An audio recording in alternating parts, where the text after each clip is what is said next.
ganze Welt gesehen, von Singapur bis Aberdeen.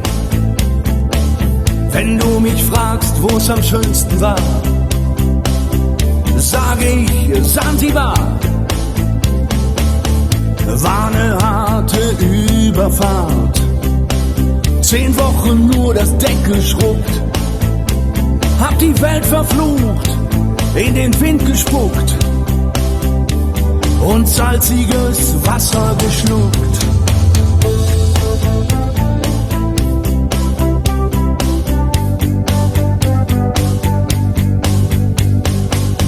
Als wir den Anker warfen, war es himmlische Ruhe und die Sonne stand senkrecht am Himmel.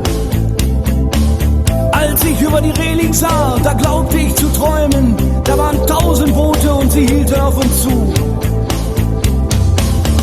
In den Booten waren Männer und Frauen, ihre Leiber glänzten in der Sonne und sie sangen ein Lied, das kam mir seltsam bekannt vor, aber so hab ich's noch nie gehört.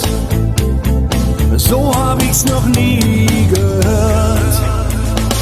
Aloha, ea, ea, aloha, ea, ea, aloha, ea, ea.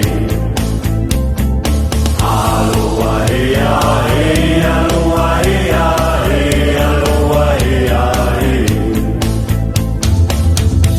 Ihre Boote machten längsseits fest und mit dem Wind wehte Gelächter herüber.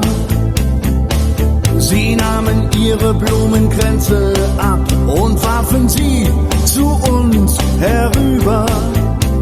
Und schon war die Party